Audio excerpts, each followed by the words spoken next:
Today we're going to unbox, test, and review the Sony ECM W1M wireless microphone. This microphone uses Bluetooth technology to establish a wireless connection with your camera.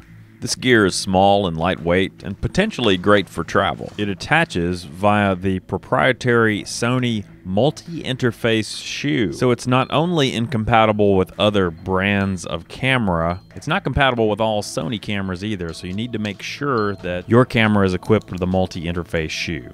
Here's a close-up look at the receiver portion of the microphone. This is what attaches to your multi-interface shoe on your camera. It's very small, very lightweight.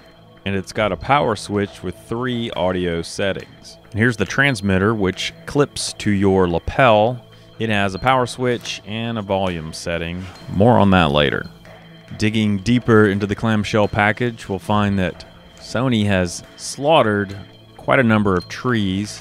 So we get the same poorly written instruction manual in 20 different languages. The microphone has a 1-year limited warranty. And a few final knickknacks.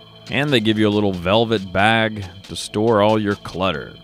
We're going to take a quick look at these items up close. There's one earpiece holder, presumably for the camera operator, to which you can attach one of the earphones. Now, these earphones are kind of unique in that they only include one earbud.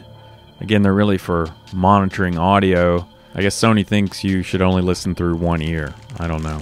They also include this little Velcro belt loop bondage device. I'm not sure how you use this thing. And a wind sock. Anyone who's ever recorded audio outdoors knows the importance of this little accessory. I've heard these things called dead cats before. This one's more like a dead whale. Of course, it's custom cut to fit the microphone. It just slips right over. And hopefully it will greatly reduce wind noise when using the microphone outdoors. So here's a close-up look at the microphone. It's really kind of an unusual design. I think you can see where I'm going with the whale analogy, but it's got this built-in clip, which is actually pretty handy because usually you're going to be clipping this to an article of clothing or a lapel, and it's kind of nice that they build the clip right into the device. And by the way, although it looks bulky, it's actually incredibly lightweight. It's just a piece of plastic. Now here's the multi-interface shoe on our Sony RX100 Mark II. And we're going to take another close-up look of the receiver and see how easy it is to attach it to the multi-interface shoe. I guess one upside of these proprietary Sony attachment interfaces is the lack of cables. No messy cables. It's a very clean connection to the camera. The rear of the receiver looks like a legal document, so I'll probably be hitting the back of this thing with little black gaffer's tape. From the front, the appearance is reasonably sleek. Nevertheless, it does really spoil the pocketability of the RX100, so you'll be taking it off when you're not using it. Now here's one more close-up look at the transmitter, and you'll see that it's powered by one AAA size battery. We use Sanyo rechargeable any-loop batteries. If you don't have these batteries, they're fantastic. We highly recommend them. Now the microphone feels so lightweight and flimsy that I was a little afraid that I might break the door installing the battery for the first time. So be careful because it certainly feels fragile. But once it's got power, syncing the receiver and transmitter is a cinch. In fact, you really don't have to do anything except fire up both devices and wait for the blue light to turn solid blue. So with our microphone installed, let's go do some testing. We're going to listen to this mic in a variety of different situations and environments. The great thing about a microphone like this is it allows you to record audio in some unusual circumstances and environments. For example, from inside the cabin of a diesel pickup truck, even when the camera is located some 50 to 100 feet away, or according to Sony, 300 feet away. Now, the microphone is not the most discreet in the world, but I suppose with ample clothing, you could find a way to kind of hide it or conceal it. Now I'm going to step outside the truck. Yes, yes. Next, for comparison purposes, I'm going to turn off the Bluetooth device and we're going to listen to some audio from the camera's internal microphone.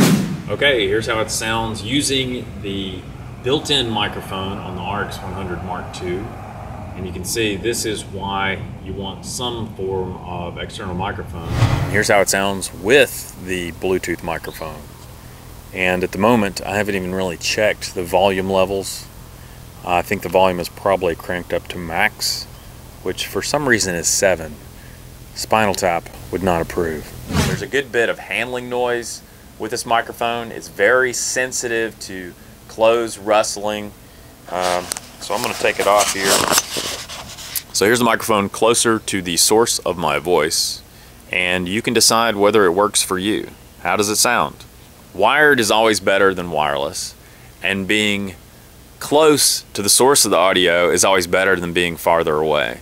So even though this is wireless, the point is you can get really close to the source. So now we're standing next to the beautiful Gulf of Mexico, and we're testing a few different characteristics of this microphone in a pretty tough environment.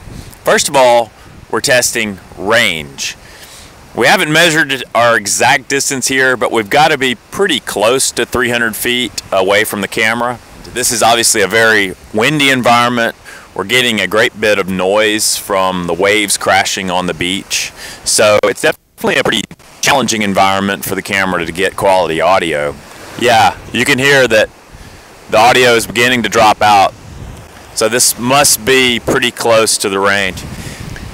All right, so now we've seen how the microphone performs in an outdoor environment. Now let's go inside into a controlled studio setting.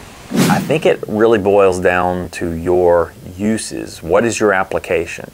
If you are wanting to record an event, you know, maybe your kid is in a play, or you're videotaping a wedding, or some guy is giving a speech and you want a microphone up on the podium, then this is a great solution. If you're a narrative filmmaker and you want to create the next Citizen Kane, this probably isn't going to work for you for a variety of reasons. One, the bright blue LED light that's on top of it. Two, it's kind of bulky and would stick out on any kind of talent's clothing, so you're going to have to be very clever with concealing it.